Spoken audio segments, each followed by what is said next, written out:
దేవునికి మహిమ కలుగును గాక. పరిశుద్ధ గ్రంథంలో నుంచి ఒక వచనాన్ని చదువుకొని ప్రార్థన చేసుకుందాం.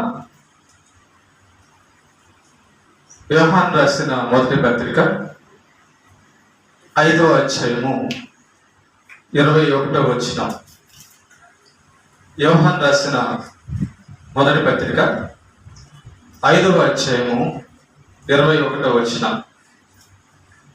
చిన్న పిల్లలారా, విగ్రహముల జోలికి పోకుండా జాగ్రత్తగా ఉండుడి. ప్రార్థించారు.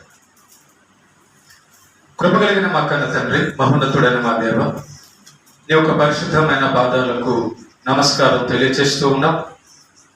మరొక దినాన్ని మాకు అనుగ్రహించినందుకు స్తోత్రాలు. చదవబడిన యొక్క లేఖన భాగంలో నుంచి మాతో మాట్లాడండి, మాకు నేర్పించండి. అభ్యంతరపరచచూచే సాతాను దురాత్మ చీకటి శక్తుల ప్రభావాన్ని తొలగించండి. నీ పక్షాన నీవు నిలబెట్టుకున్న నీ దాసునైనా నేను అల్పజ్ఞుడను, పాపిని, నిష్ప్రయోజకుడను. కేవలం నీ ప్రేమ చేత, నీ కృప చేత మాత్రమే నువ్వు నిలబెట్టావు. కాబట్టి నాయన, మమ్మల్ని అందరితో మాట్లాడి నీ నామమునికి మహిమ తెచ్చుకోమని క్రీస్తు యేసు పేరిట ప్రార్థిస్తున్నాం తండ్రి, ఆమేన్. ప్రియమైన దేవుని పిల్లారా, మనం దేవునిని శాంతపరచాలి. మనము దేవునిని శాంతింపచేయాలి. ఎందుకు అంటే ఆయనకు కోపం వస్తుంది కాబట్టి. ఎందుకు కోపం వస్తుంది ప్రభువా అని మనం దేవుణ్ణి అడిగితే, మానవులు చేస్తున్నటువంటి కార్యాల వలన సృష్టికర్త అయిన దేవునికి చాలా కోపం వస్తుంది. ఆదికాండంలో మొట్టమొదటి అధ్యాయంలో లేదా మొదటి 1, 2, 3 అధ్యాయాల్లో మనం గమనిస్తే, మొట్టమొదటి మనిషి అయిన ఆదాముని దేవుడు చేశాడు. ఆ ఆదాములోంచి హవ్వను చేశాడు. వారిద్దరికి దేవుడు ఎవరో తెలుసు. వారిద్దరికి తమ సృష్టికర్త ఎవరో తెలుసు. జాగ్రత్తగా, ఆదాము ఒక బొమ్మను తయారు చేసుకొని ఈ బొమ్మ దేవుడు అని చెప్పలేదు.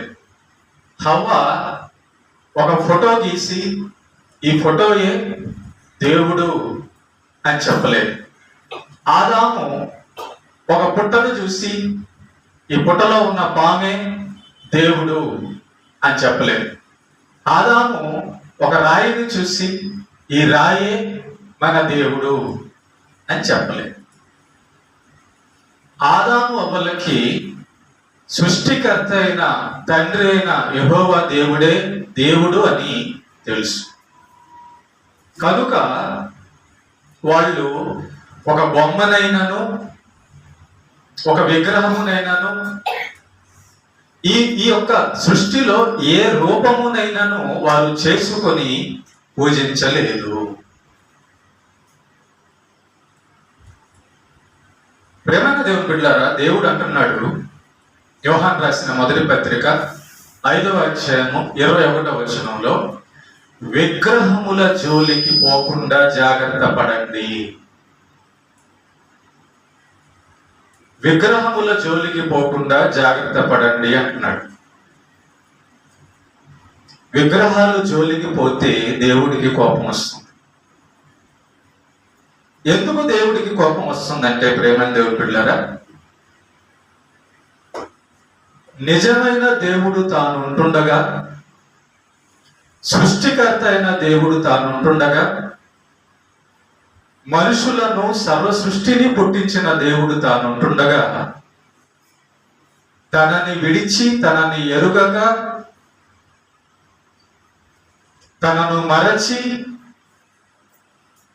మనుషులు ఎప్పుడైతే ప్రవర్తిస్తారో అప్పుడు దేవునికి కోపం వస్తుంది.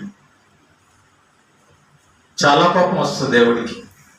మీకు ఒక చిన్న ఉదాహరణ చెప్తాను అర్థం కావడానికి. మీ నాన్న పక్కనే ఉన్నాడు, నీ పక్కనే ఉన్నాడు. మీ నాన్న పక్కన ఉన్నప్పుడు ఒక ఆయన వచ్చి, మీ నాన్న ఎవరు అంటే, మీ నాన్న పక్కన ఉంటే ఆయన్ని చూపించాలి కానీ మా నాన్న అదిగో ఆ చెట్టు, మా నాన్న అదిగో కోతి, మా నాన్న అదిగో ఆ పాము అంటే ఎట్లా ఉంటుంది? మీ నాన్నకి ఎలా ఉంటుంది? కోపం వస్తుంది. ఏంట్రా, కన్నవాడిని నన్ను ఉంచుకొని, పుట్టించిన వాడిని నన్ను ఉంచుకొని, ఆ చెట్టు మా నాన్న, ఆ పుట్ట మా నాన్న, ఈ రాయి మా నాన్న అంటావేంటి? నిన్ను పుట్టించింది రాయ? నిన్ను పుట్టించింది పామ? నిన్ను పుట్టించింది కోత అని అని కోపడతాడు నాన్న.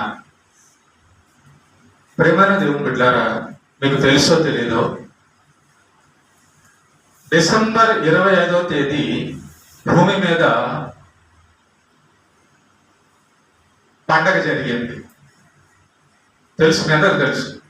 డిసెంబర్ 25వ తేదీ గత కొన్ని సంవత్సరాల్లో 2004 అనుకుంటా, నాకు తెలిసి. సునామీ ఎప్పుడు వచ్చింది? 2004 గుర్తులేదు, సంవత్సరం గుర్తులేదు, కానీ సునామీ అయితే తెలుసుగా. సునామీ అంటే ఏంటి? సముద్రం వచ్చేసేసి జనాల్ని మొత్తాన్ని చంపేసి అల్లలు పైకి వచ్చేసి కదా, సముద్రం ముందుకు వచ్చేసి సునామీ. అది ఎప్పుడు జరిగిందో తెలుసా? 26వ తేదీ, డిసెంబర్ 26వ తేదీ. డిసెంబర్ 25 ఏం చేస్తుంది భూలోకం? డిసెంబర్ 25 ఏం చేస్తుంది? పండగ చేస్తుంది. పండగ చేస్తుంది. డిసెంబర్ 25 యేసుక్రీస్తు పుట్టాడన్న పేరుతో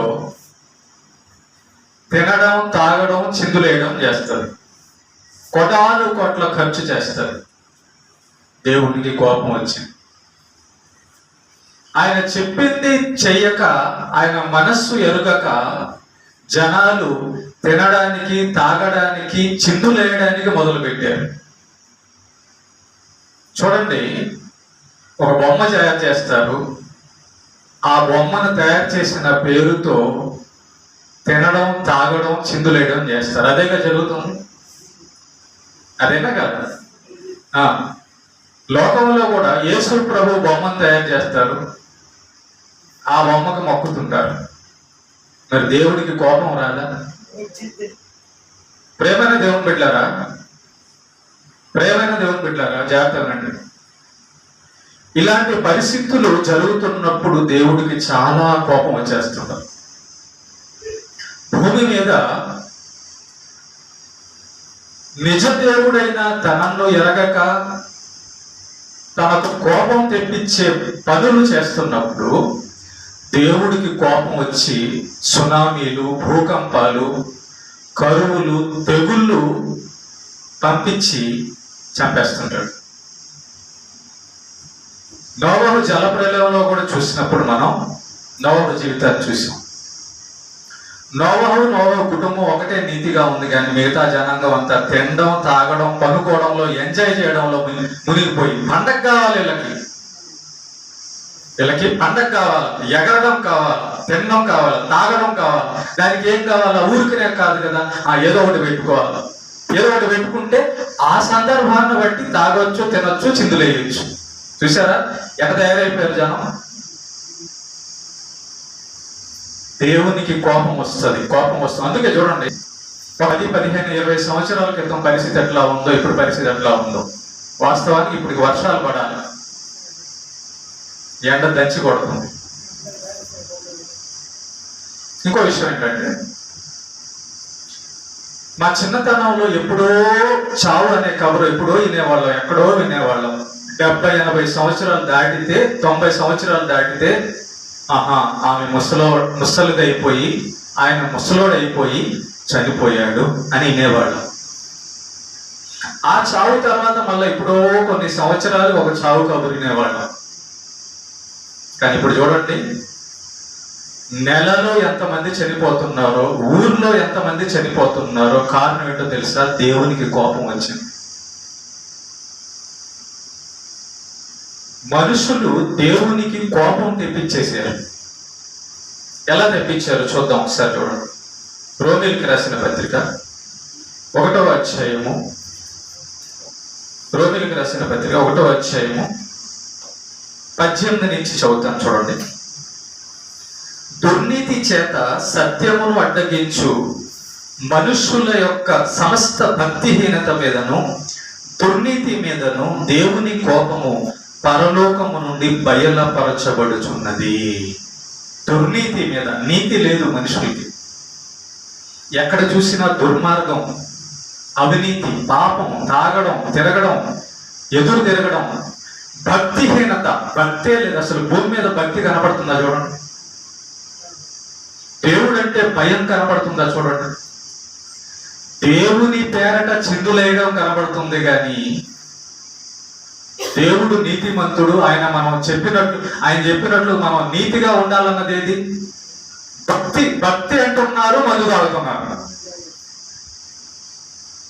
ఆలోచించండి. దేవుడు ఎక్కడన్నా తాగమంటాడా? తాగమని చెప్పేవాడు దేవుడు అవుతాడా? చిందులేసి చేయమని చెప్పేవాడు దేవుడు అవుతాడా? దేవుడు అంటున్నారు, ఓరోరి ఏవి నన్ను నలిపేయరావు అని పాట పెడుతున్నాను. చూడు, దేవుడు అని చెప్తున్నారు, బాబాలు సయ్యా అని పాట పెడుతున్నారు. ఏమర్థమైంది వీళ్ళకి దేవుడి గురించి? మరి ఇలాంటి వాళ్ళకి దేవుడు ఏమర్థమయ్యాడు ఒకసారి ఆలోచించండి. దేవుడు అంటే నీతి కదా, దేవుడు అంటే పవిత్రత కదా, దేవుడు అంటే మంచితనము, దేవుడు అంటే మర్యాద కదా. మరి ఇలాంటి జనాన్ని ఏం చేయాలి? ఇలాంటి జనం మీద, ఇలాంటి జనం చేస్తున్న పనులు చూస్తుంటే కోపం రాదా? వస్తుంది. కనుక సమస్త భక్తిహీనత మీద, మనుషుల యొక్క భక్తిహీనత మీద దేవునికి భయంకరమైన కోపం. ఈ కోపం, దేవుని కోపం చూస్తూ కూడా వాళ్ళకి అర్థం కాదు. ఎందుకు మన ఊరిలో టప టప టప టప రాలిపోతున్నారు మనుషులు? ఎందుకు మన ఊరికి తెగులు వచ్చింది? ఎందుకు మన దేశం ఇలా అయిపోతుందని వాళ్ళు అందరూ వాళ్ళకి అజ్ఞానం. ఎందుకంటే వాళ్ళ లోపల సాతాను ఉంటాడు, భక్తిహీనత ఉంటుంది, భక్తి ఉండదు. భక్తి ఉంటే మర్యాద ఉంటుంది, నీతి ఉంటుంది, మంచితనం ఉంటుంది. భక్తి అంటే ఏంటి? నలుగురు పేదవాళ్ళని పిలిచి అన్నం పెట్టడం. భక్తి అంటే ఏంటి? బట్టలు లేని వాళ్ళకి బట్టలు ఇవ్వడం. భక్తి అంటే ఏంటి? చెడు అలవాట్లన్నీ మానేసి, అమ్మా నేను భక్తి చేస్తున్నా, ఈ రోజు నుంచి నేను అబద్ధాలు మానేశాను, బూతులు మానేశాను, తాగడం మానేశాను, తిరగడం మానేశాను, పేకాట మానేశాను, ఎదుటివాడిని దోచుకోవడం మానేసి. ఇది కదా భక్తి అంటే. కానీ మనం చూస్తున్న భక్తి ఏంటి? మనం చూస్తున్నటువంటి మనుషుల భక్తి ఏంటంటే అది భక్తి కాదు, భక్తిహీనత. అది భక్తి కాదు, చిందులేయడం, తాగడానికి, తినడానికి, తిరగడానికి కల్పించుకోవడం. వాళ్ళ లోపల ఏముందంటే తినాలి, తాగాలి, సుఖించాలి, దీనికి ఏం చేసుకోవాలా? ఏదో ఒకటి తయారు చేసుకోవాలి. ఇలా ఎప్పుడైతే మనుషులు అనుకుంటున్నారో చూడండి, ఏదైనా ఒక పండగ వచ్చిందంటే దాని వెనకాలే భయంకరమైన తెగులు వస్తుంది.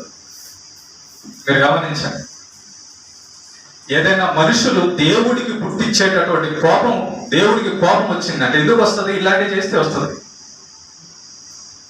నిజమైన దేవుణ్ణి ఎరగకుండా తాగడానికి, తిరగడానికి మనుషులు దుర్మార్గం చేస్తూ ఉంటే పరలోకంలో ఉన్న దేవుడికి కోపం వస్తుంది. పండగ మరుసటి రోజుల్లో చూడండి భయంకరమైన తెగులు వచ్చేస్తుంది భూమి మీదకి. పండగ పేరుతో దేవునికి కోపం తెప్పిస్తున్నాడు మనిషి. సమస్త దుర్నీతి మీద దేవుని కోపము పరలోకము నుండి వచ్చుచున్నది. ఎందుకనగా దేవుని గురించి తెలియశక్యమైనదేదో అది వారి మధ్య విషదమై ఉన్నది. దేవుడు వారికి విషదపరిచను. దేవుడు తన గురించి తెలుసుకోండి అని చెప్పి వాక్యం ఇచ్చాడు. ఈ ప్రకృతిని చేశాడు. ఆ ప్రకృతిలో ఆయన గుణలక్షణాన్ని పెట్టాడు. ఇదిగో దేవుణ్ణి అంటే నేను ఇలా ఉంటాను, నేను సృష్టికర్తను. అసలు ఆయన ఆకాశాన్ని చేసిన వాడు దేవుడు, ప్రకృతిని చేసిన వాడు దేవుడు, మనిషిని చేసిన వాడు దేవుడు కదా. అసలు మనుషుల్ని చేయలేదు. మన మనుషులను చేయగలమా? చేయలేం. మరి మనుషులను చేయలేని మనం దేవుణ్ణి చేయడం ఏంటండి? ఒకసారి ఆలోచించండి. ఎంత భయంకరమైన పాపం చేస్తున్నారో మనుషులు ఒకసారి ఆలోచించండి. మనిషినే మనం చేయలేకపోతుంటే మనిషిని చేసిన, సృష్టిని చేసిన సృష్టికర్త అయిన దేవుణ్ణి మనిషి చేయడం ఏంటి? ఇది దుర్నీతి కదా? ఇది తాగడానికి, చిందులేయడానికి కదా? కనుక దేవుడేమో తన గురించి తెలియచెప్పాడు. బైబిల్ ఇచ్చాడు, యేసు ప్రభుని పంపించాడు, దైవ సేవకుల ద్వారా సువార్త వినిపిస్తున్నాడు. నిజమైన సత్యము భూలోకానికి దేవుడు అందిస్తుంటే మనుషులు దాన్ని పక్కన పెట్టి తమ సొంత చేతులతో తాము చేసుకున్నది దేవుడు అంటున్నారు. చూడండి, తమ సొంత చేతులతో తాము నిర్మించుకున్నది దేవుడు అని దానికి బలిస్తున్నారు, దానికి పూజలు చేస్తున్నారు. కాబట్టి దేవునికి కాదు, వాళ్ళ చేతులతో వాళ్ళు చేసుకున్న దానికి పూజిస్తున్నారు. దేవుడంటే మాట్లాడేవాడు, జీవము కలిగిన వాడు, నడిచేవాడు, శక్తిమంతుడు, సృష్టికర్త. మనం చేసింది మాట్లాడదు, మనం చేసుకున్నది నడవదు, మనం చేసుకున్నది ఆడే ఉంటది కదా. చూసారా ప్రేమైన దేవుని బిడ్డలారా, ఎలాగా ఉందో మనుషుల యొక్క జ్ఞానం. మరి దేవుడికి కోపం వస్తుంది కదా. దేవుడేమో తాను తెలియచేస్తున్నాడు, ఇదిగో నిజమైన దేవుణ్ణి నేనే, సృష్టికర్తను నేనే, నా వైపు తిరగండి, నేను మీకు తెలియచేస్తున్నాను సత్యాన్ని. అంటే ఆ మాటను చెవిన పెట్టక తినడానికి, తాగడానికి మలుకొని మనుషులందరూ తమ సొంత చేతులతో చేసుకున్న వాటి వైపు వెళ్తున్నారు. ఆయన అదృశ్య లక్షణములు అనగా ఆయన నిత్యశక్తియు, దేవత్వమును, జగత్పత్తి మొదలుకొని సృష్టింపబడిన వస్తువులను ఆలోచించుట వలన తేటపడుచున్నవి కనుక వారు నిరంతరులై ఉన్నారు అంటున్నాడు. దేవుడు చంద్రుడు, అంత పెద్ద చంద్రుడిని ఎవరు చేసి ఉంటారు? సూర్యుడు ఆరకుండా వెలుగుతున్నాడు. ఆయన చేసినవాడు ఎలా ఉంటాడు? ఇంత పెద్ద ఆకాశం, ఈ ఆకాశాన్ని చేసిన వాడి చేతులు ఇంకెంత ఉంటాయి? నక్షత్రాలు, ఆ నక్షత్రాలు చేసిన వాడు ఎలా ఉంటాడు? ఈ భూమిని చేసిన దేవుడు ఎలా ఉంటాడు? గాలిని చేసిన దేవుడు ఎలా ఉంటాడు? ఇలా ప్రకృతిలో ఉన్నవన్నీ కూడా చూసి మనిషి దేవుణ్ణి గుర్తించాలని దేవుడు పెడితే మనిషి ఆ జ్ఞానాన్ని పక్కన పెట్టి దేవుణ్ణి వెతకడం, దేవుణ్ణి తెలుసుకోవడం పక్కన పెట్టి తన సొంతతో తాను చేసుకున్నది దేవుడని దాని ఎదుట చిందిస్తున్నాడు, దాని ఎదుట తాగుతున్నాడు, భయంకరంగా ప్రవర్తిస్తున్నాడు. కనుక దేవుడికి కోపం వస్తుంది. మరియు వారు దేవుని ఎరిగి ఆయనను దేవునిగా మహిమపరచలేదు, కృతజ్ఞతాస్తుతులు చెల్లింపలేదు, కానీ తమ వాదముల యందు వ్యర్థులైరి. చూసారా, యేసు ప్రభు నిజమైన దేవుడు అని వింటున్నారు, యెహోవాయే నిజమైన దేవుడు అని వింటున్నారు, కానీ ఒప్పుకోవడం, వాదాలు, తగాదాలకు మొలుతున్నారు జనాలు. వాదములందు వ్యర్థులైరి. దేవుణ్ణి దేవునిగా మహిమపరచడం లేదట జనాలు, తండ్రిగా గుర్తుపట్టడం లేదట జనాలు. మా నాన్న ఎవరంటే చెట్టు అంటున్నారు, మా నాన్న ఎవరంటే అది ఆ బండరాయి అంటున్నారు, మా నాన్న ఎవరంటే ఈ మనిషి అంటున్నారు, దేవుడు ఎవరంటే మనిషి అంటున్నారు. పాపి అయిన మనిషి దేవుడు కాజాలడు. దేవుడు మానవ రూపం ధరించి యేసుక్రీస్తు మనిషిని రక్షించడానికి వచ్చాడు, కానీ పాపి అయిన మనిషి దేవుడు కాజాలడు ఎప్పటికి కూడా. ప్రేమైన దేవుని బిడ్డలారా, మనం దేవుణ్ణి కృతజ్ఞతాస్తుతులు చెల్లించవలసి ఉంది. ఎందుకంటే గాలిని మనం తయారు చేయలేదు, కానీ దాన్ని అనుభవిస్తున్నాం. విత్తనాలు మనం తయారు చేయలేదు, కానీ దాన్ని తింటూ అనుభవిస్తున్నాం. శరీరాన్ని మనం తయారు చేయలేదు, కానీ ఈ శరీరం ద్వారా మనం సంతోషం పొందుతున్నాం.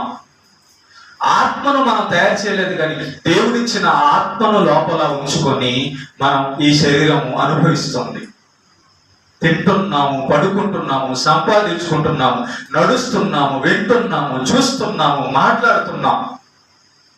ఇదంతా దేవుడి వలన కదా అని దేవుణ్ణి ప్రతిదినం స్తుతించి కృతజ్ఞతాస్తుతులు చెల్లించవలసిన మనిషి అది పక్కన పెట్టి, దేవుని మనస్సు ఎరగడం పక్కన పెట్టి, తినడానికి తాగడానికి చిందులేయడానికి మొదలు పెట్టాడు. దేవుణ్ణి తాను తయారు చేస్తున్నాడు మనిషి. దేవుణ్ణి అట మనిషి తయారు చేస్తున్నాడు. దేవుణ్ణి మనిషి తయారు. మీ నాన్న నువ్వు చేస్తావా? మీ నాన్నను నువ్వు చేస్తావా? మీ అమ్మనైనా చేస్తావా? మరి దీన్ని ఏమనాలి చెప్పు? మీ నాన్న నువ్వు చేస్తావా? చేయలేవు. మరి దేవుణ్ణి ఎలా చేయగలవు? దేవుడికి కోపం వచ్చేస్తుంది. కృతజ్ఞతలు చెల్లించలేదట. వారి అవివేక హృదయము అంధకారమయను, తాము జ్ఞానులమని చెప్పుకొనొచ్చు బుద్ధిహీనులైరి. మాకు దేవుడు తెలుసు, దేవుడు ఇలా ఉంటాడు, దేవుడు అలా ఉంటాడని అనుకుని తామే జ్ఞానులు అనుకుంటూ సృష్టికర్తను పూజించాల్సింది పోయి తమ చేతులతో చేసుకున్న దాన్ని పూజిస్తూ అజ్ఞానులు అవివేకులైపోయారు. వారి హృదయం అంధకారం అయిపోయింది, అంత పాపం అయిపోయింది. వాళ్ళు తినడానికి తాగడానికి చిందులేయడానికే. అంటే అర్థమైంది తెలుసా? వాళ్ళ హృదయం అంతా దుష్టత్వంతో సాతాను పాపంతో నిండిపోయింది. కాబట్టి ఇలాంటి పనులు చేస్తున్నారు. మరి దేవుడి కోపం వస్తుంది కదా. ఆనాడు ఇశ్రాయేలు ప్రజలు ఇదే పని చేస్తే నాశనం చేసేసాడు. మొత్తాన్ని లక్షల మందిని తీసేశాడు దేవుడు. నిజమైన దేవుడినైనా నన్ను పూజించకుండా, నన్ను తెలుసుకోకుండా మీ చేతులతో చేసుకుంది మీరు నన్ను చేయగలరా అని చెప్పి దేవుడికి కోపం వచ్చి మొత్తాన్ని తీసేసాడు. అక్కడ ఉన్నాడు. ప్రేమైన దేవుని బిడ్డారా, వారు అక్షయుడకు దేవుని మహిమను క్షయమగు మనుషుల యొక్కయు, పక్షుల యొక్కయు, చతుష్పాద జంతువుల యొక్కయు, పురుగుల యొక్క ప్రతిమా స్వరూపముగా మార్చిరి. అక్షయుడు అంటే తడవని వాడు, కాలని వాడు, పగలని వాడు, జీవము కలిగిన వాడు, సర్వశక్తిమంతుడు దేవుడు. దేవుడికి నాశనం లేదు. మరి మనిషి తయారు చేసుకున్న వస్తువుకి ఇనుముని బయట పెడితే, నీళ్ళల్లో పెడితే ఏమైపోద్ది? తుప్పు పట్టిపోద్ది. చెక్కను నీళ్ళ పెడితే ఏమైంది? కుళ్ళిపోద్ది. రాయిని నీళ్ళలో పెడితే ఏమైంది? కరిగిపోద్ది. దేవుడు అంటే కరిగేవాడా? దేవుడు అంటే తడిసిపోయేవాడా? దేవుడు అంటే పగిలిపోయేవాడా? అంధకార హృదయము, అజ్ఞాన హృదయము, పాప హృదయము, దుష్ట హృదయముతో మానవులందరూ ప్రవర్తిస్తున్నప్పుడు మరి దేవుని యొక్క కోపం భూమి మీదకి రాకుండా ఎలా ఉంటుంది? ప్రేమందరూ పురుగులు, దేవుడట పురుగు లాంటోడట, దేవుడట కుక్క లాంటోడట, దేవుడట పావు లాంటోడట, దేవుడట చెట్టు లాంటోడట, దేవుడట రాయి లాంటోడట. అవునా? దేవుడు చెట్ట, దేవుడు రాయ, దేవుడు పామ. అజ్ఞాన అంధకార హృదయము, అజ్ఞాన అంధకార దుష్ట హృదయం, దేవుణ్ణి ఎరగని హృదయంతో మనుషులందరూ కూడా దుష్ట కార్యాలు. చూడండి, ఆ తాగుతారు, సందడి చేస్తారు, కొట్టుకుంటారు, యాక్సిడెంట్లు అవుతాయి. దేవుడు ఇదేనా దేవుడు నేర్పించేది? నా ముందు తాగు, తిను, రికార్డ్ డ్యాన్స్ అయ్యి, చిందులే, తాగి యాక్సిడెంట్ చెయ్యి, అమాయకుల్ని చంపేయి, కొట్టు, తిట్టు, ఇదేనా దేవుడు నేర్పించేది?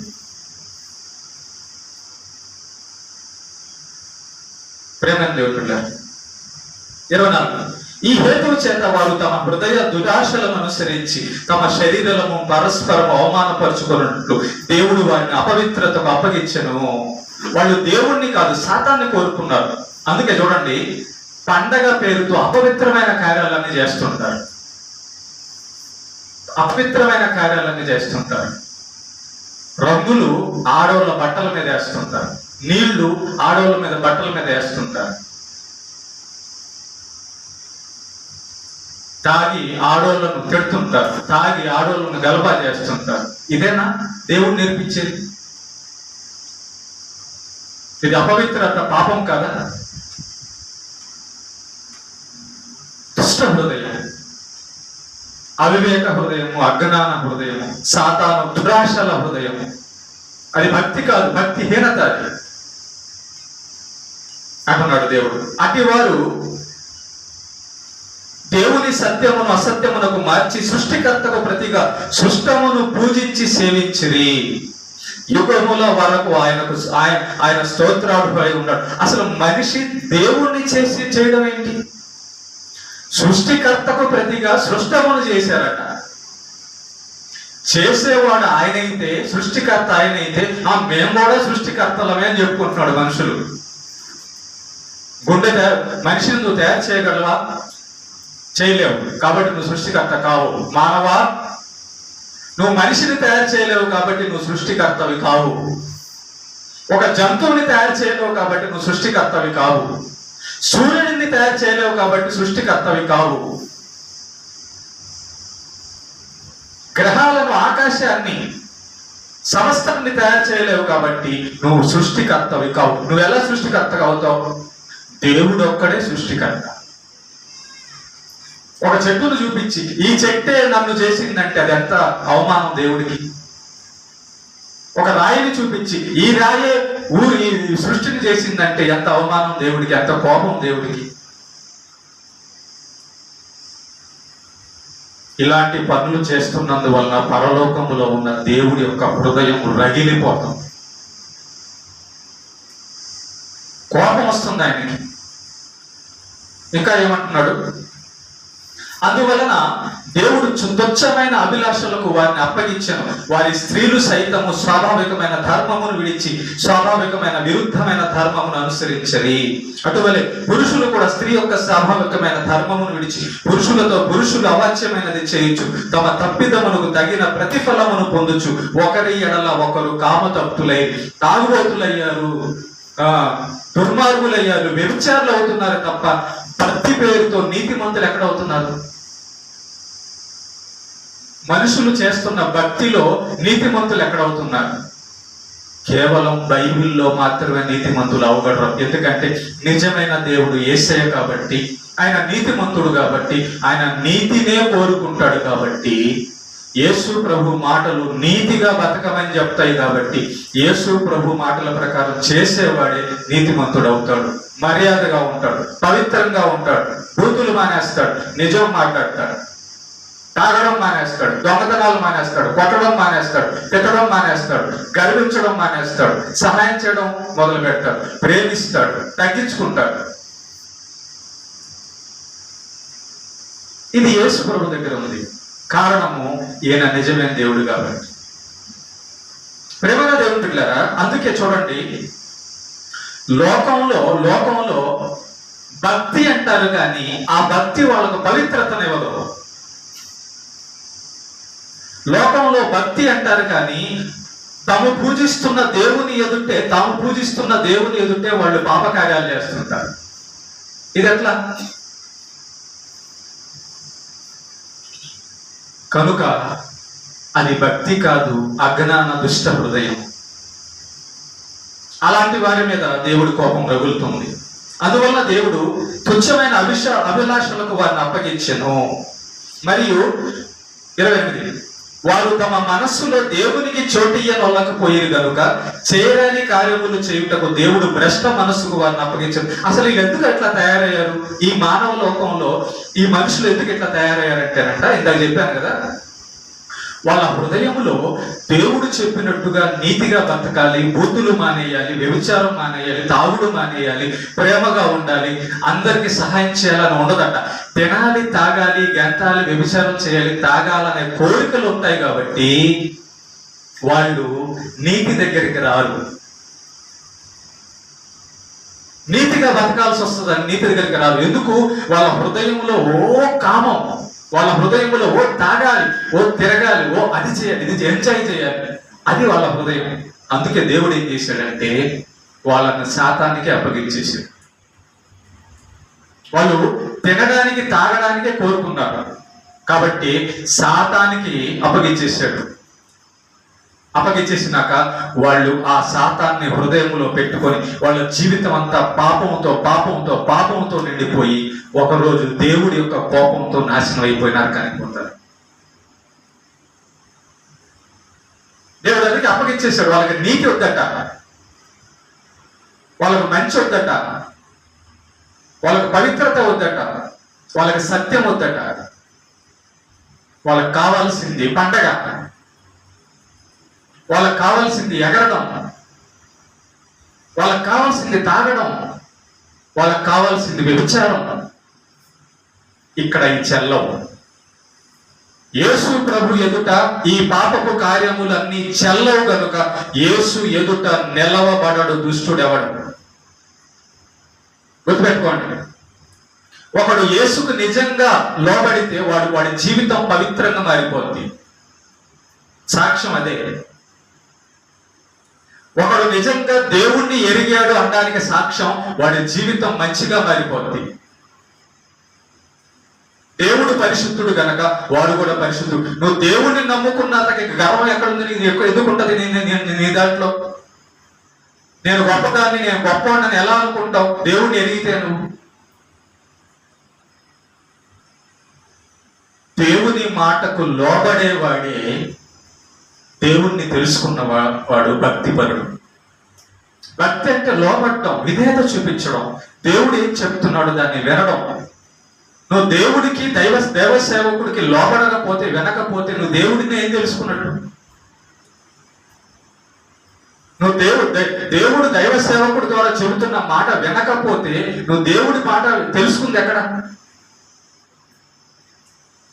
భక్తి పేరుతో నీ ఇష్టానుసారంగా నువ్వు బతుకుతుంటే, భక్తి పేరుతో నీ ఇష్టానుసారంగా నువ్వు బతుకుతుంటే నీకు ఎక్కడ నీ భక్తి జీవితం, నీ ప్రవర్తన ఎలా మారుతుంది? కొందరు గర్వంతో నిండిపోయి ఉంటారు, కొందరు కామంతో నిండిపోయి ఉంటారు, కొందరు ధనాశతో నిండిపోయి ఉంటారు, కొందరు మూర్ఖత్వంతో నిండిపోయి ఉంటారు. ఇలాంటి వాళ్ళందరూ వచ్చి చేసేది భక్తేనా? అలాంటి దుష్ట హృదయం పెట్టుకొని నువ్వు పాటలు పాడుతుంటే, గర్వ హృదయం పెట్టుకొని నువ్వు పాటలు పాడుతుంటే, ప్రార్థన చేస్తుంటే దేవుడు వింటాడని అనుకుంటున్నావా? వాళ్ళందరూ చేస్తుంది అది ప్రార్థనేనా? అది ఆరాధనేనా? దేవుని పేరట తాగడం భక్త్యా? దేవుని పేరట గర్వించడం భక్త్యా? దేవుడు అంటే ఎంత మంచివాడు, దేవుడు ఎంత నీతి కలిగిన వాడు, ఎంత ప్రేమ కలిగిన వాడు, ఎంత తగ్గించుకున్నవాడు. ఆ గుణ లక్షణాలు కదా దేవుణ్ణి ఎరిగిన వారిలో కనబడాలి. ప్రేమను దేవుని బిడ్డలారా, అవి కనబడటం లేదు. 29 అట్టి వారు సమస్తమైన దుర్నీతి చేతను, దుష్టత్వము చేతను, లోభము చేతను, ఈర్ష చేతను నిండుకొని మత్సరము, నరహత్య, కలహము, కపటము, వైరము అన్న వాటితో నిండిన వారై కొండెగాండ్రును, అపవాదకులను, దేవదేశులను, హింసకులను, అహంకారులను, బెంకములు ఆడువారును, చెడ్డవాటిని కల్పించువారును, తల్లిదండ్రులకు అవిధేయకులను, అవివేకులను, మాట తప్పువారును, అనురాగ రహితులను, నిర్దయులునైరి. ఈ చెప్పిన ఇప్పుడు నేను చదివిన మాటలన్నీ కూడా దాంట్లో కనబడతాయి. నేను చెప్పిన ఈ మాటలన్నీ ఎవరిలో కనబడుతున్నాయో వాళ్ళు భక్తి పరులు కారు, భక్తిహీనుడు.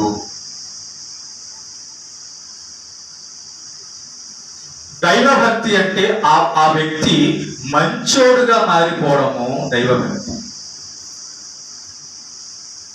మరి ఇలాంటి ఘోరాలు, నేరాలు దేవుడి పేరట చేస్తుంటే దేవుడికి కోపం రాకుండా వస్తుంది. అందుకే తెగుళ్ళు, ఈ ఎండలు, ఈ వర్షాలు, ఈ తుఫాన్లు.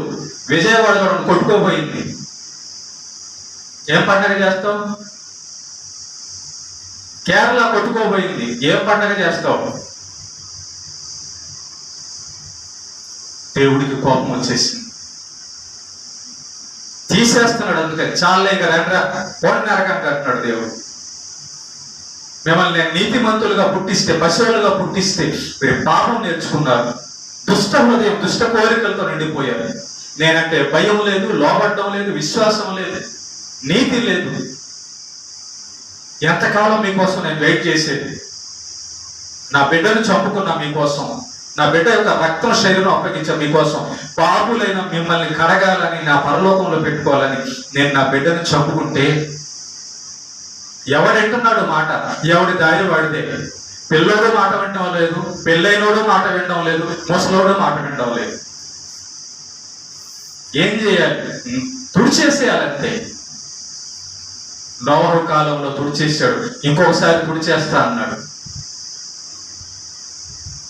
యేసు వచ్చాడంటే మొత్తం తీసేస్తాడు. అయితే ఇప్పుడు దేవుడికి కోపం వచ్చింది. దైవ సేవకులైన మాకైతే క్లియర్గా అర్థమవుతుంది. భూమి పాపంతో భక్తిహీనతో నిండిపోతుంది. దేవుని యొక్క కోపం భూమి మీదకు వచ్చి మరణంతో దేవుడు నాశనం చేసి పక్కన తీసేస్తున్నాడు. అదే కనబడుతుంది. లేదా నేను చెప్తున్నది ఏమైనా అబద్ధమా? లేదు పాస్టర్ గారు, మా ఊర్లో 10 సంవత్సరాలు అయింది మేము చావు కబురిని అంటారా? నెలకి ఎంతమంది లెగిసిపోతున్నారు చూడండి ఒకసారి.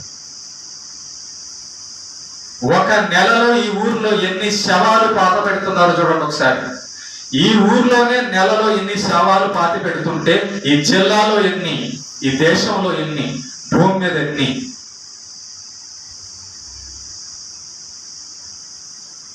ఇది భూమి యొక్క పరిస్థితి. మరి ఇలాంటి పరిస్థితిలో ఉన్న, కోపంలో ఉన్న దేవుణ్ణి మనం ఏం చేయాలంటే, దేవుని బిడ్డల వైపు ఆయన చూసినప్పుడు ఆయన కొంచెం సంతోషం కలుగుతుంది. గుర్తుపెట్టుకోండి, పాపులైన మానవులందరినీ చూసినప్పుడు దేవుడికి కోపం వచ్చింది. అమాయకుడు పరిశుద్ధుడైన యేసు ప్రభువు ఆ సిలువలో రక్తం కాలుస్తూ ప్రాణం పెడుతూ గిలగలగా కొట్టుకుంటుంటే ఆయన్ని చూసి దేవుడు సమాధానపడ్డాడు, శాంతి ఇచ్చాడు. అమాయకుడు పాపుల కోసం బలైపోతున్నాడని తన చూపు యేసు మీద వైపు తిప్పి దేవుడు శాంతి ఇచ్చాడు. మనం కూడా దేవుణ్ణి శాంతించాలి, ప్రేమ శాంతిపరచాలి. ఎలా? ఈ భక్తిహీనుల జనాంగం మధ్య మనం ఉన్నాం దేవుని బిడ్డలుగా. మన నీతి చూసినప్పుడు, ఈ గౌరవం గ్రామంలో దుష్ట మనుషులను చూసినప్పుడు, దేవుడు మనల్ని చూసినప్పుడు మన వైపు చూసి ఆయన సరే, నా బిడ్డ ప్రార్థన చేస్తుంది, నా బిడ్డ నీతిగా ఉంది, నా బిడ్డ మందిరానికి వస్తుంది, నా బిడ్డ వాక్యం చదువుతుంది, నా బిడ్డ తగ్గింపుతో ఉందని మనం చూసినప్పుడు ఆ పాపుల మీద ఉన్న కోపం అంతా పక్కన పెట్టి మనల్ని చూసినప్పుడు దేవుడు శాంతించాడు. ఆయన కానీ శాంతించకపోతే, ఆయన్ని మనం శాంతపరచకపోతే ఏమవుతుందో తెలుసా? వాళ్ళ మీద కోపంతో దేవుడు మొత్తాన్ని నాశనం తీసుకొస్తే ఆ ప్రభావం మనకు కూడా తగులుతుంది. మనం ఏం నరకానికి వెళ్ళాం, కానీ ప్రభావం తగులుతుంది. ఎట్లాగో చెప్తారని, గౌరవం మొత్తం బాగా ఎండ కాస్తుంది అనుకో, నువ్వు లోపల ప్రార్థన చేస్తున్నా ఆ ఎండ సెగ్గాలి, నీ తగలదా? ఒకవేళ దేవుడు మనల్ని కాపాడుతాడు, నరకానికి వెళ్లకుండా కాపాడుతాడు, కానీ ఆ వడగాలి మనకు తగిలేయలేవా? తగిలితలేదా? తగులుతుంది. కరోనా టైంలో మనం కూడా లోపల ఉన్నామా లేదా? ఉన్నాం. దేవుడు తన భక్తులను కాపాడుతాడు, రక్షిస్తాడు, కానీ ఆ ప్రభావము పడుతుంది. కరువు కాటకాలతో వర్షాలు లేకుండా అల్లాడుతుంది అనుకో ఈ దేశం, మనం కూడా కొంచెం తిండితో ఇబ్బంది పడతాం, పనులు లేకుండా ఇబ్బంది పడతాం, భూమి మీద కష్టాలు వస్తాయి. కానీ దేవుడు మనల్ని కాపాడుతాడు. దేవుడు చెప్పినట్టు మనం బతుకుతుంటే మనల్ని దేవుడు ఖచ్చితంగా కాపాడుకుంటాడు, దాంట్లో డౌట్ ఏం లేదు. కానీ కొంచెం ప్రభావం మన మీద పడుతుంది. కాబట్టి మనం ఏం చేయాలంటే, ప్రేమ దేవుడు పిల్లరా, దేవుణ్ణి శాంతపరచాలి. ఒక వచనం చదువుకుందాం. మలాకీ గ్రంథము 1వ అధ్యాయము 9వ వచనం. మలాకీ గ్రంథము 1వ అధ్యాయము 9వ వచనం చూడండి ఒకసారి. దేవుడు మనకు కటాక్షము చూపునట్లు ఆయనను శాంతపరచుడి, మీ చేతనే కదా ఇది జరిగెను. ఆయన మిమ్మును బట్టి ఎవరినైనాను అంగీకరించునా అని సైన్యములకు అధిపతి యెహోవా అడుగుచున్నాడు. నువ్వు ప్రార్థన చేస్తే ఒక 10 మందిని దేవుడు వదిలేస్తాడా?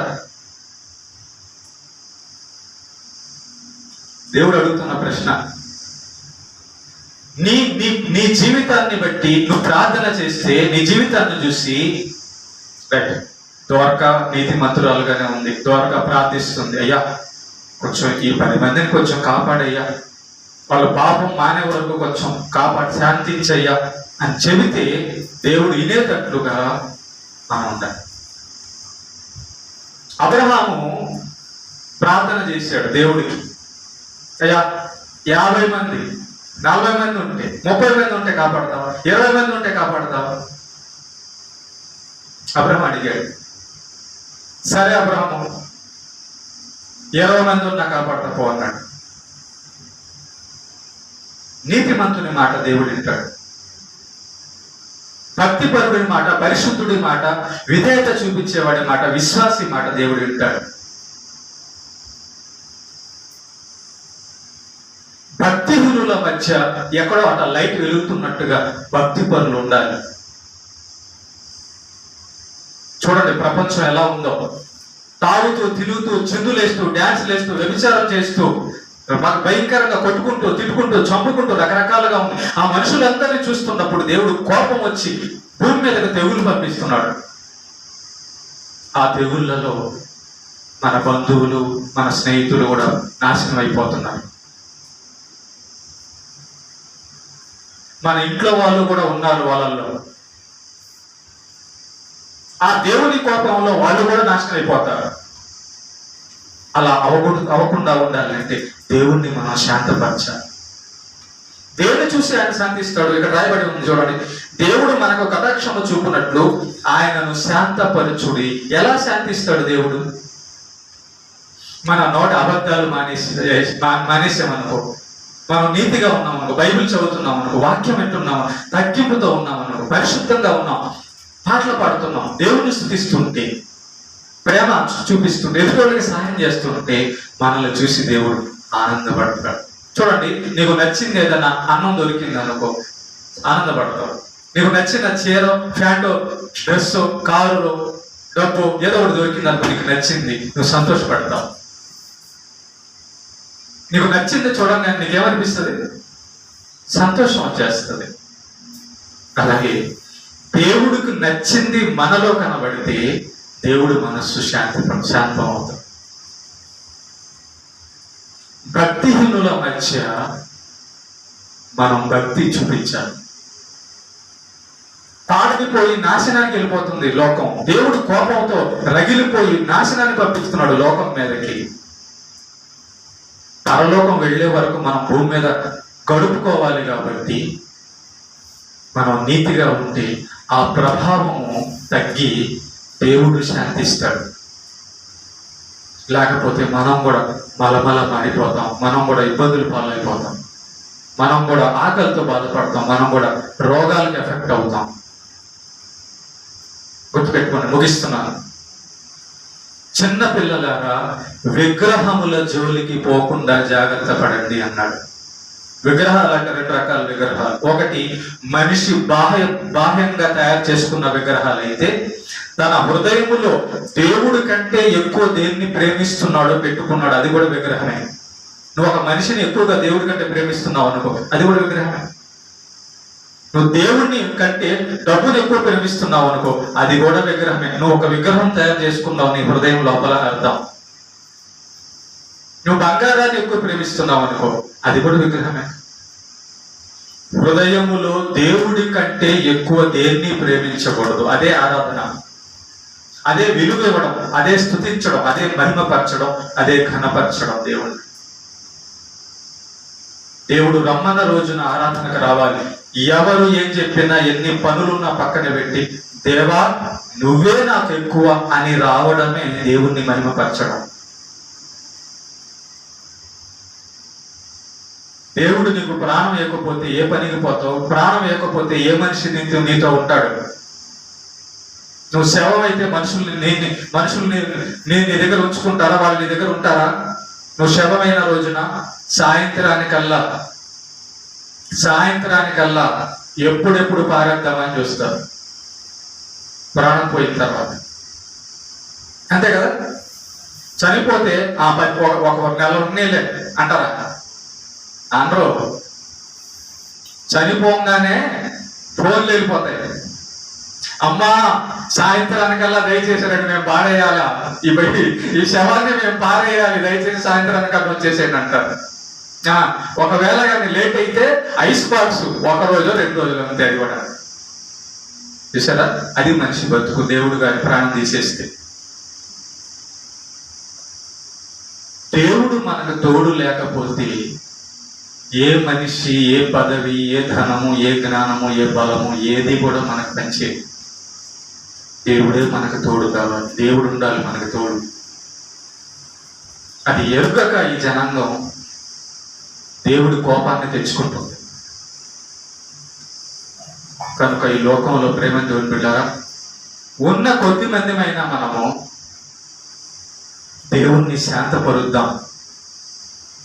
మన ప్రార్థనతో, మన మంచితనంతో, మన నీతి, దేవుడు యొక్క నీతితో, ఆయన ఇచ్చిన వాక్యాలతో, ఆయన ఇచ్చిన ఆజ్ఞలతో, ప్రభువా నువ్వు చెప్పినట్టుగా బతుకుతున్నామయ్యా, మాకు శక్తి అయ్యా బతకడానికి అయ్యా, ప్రార్థన చేద్దాం ఈ దేశం గురించి.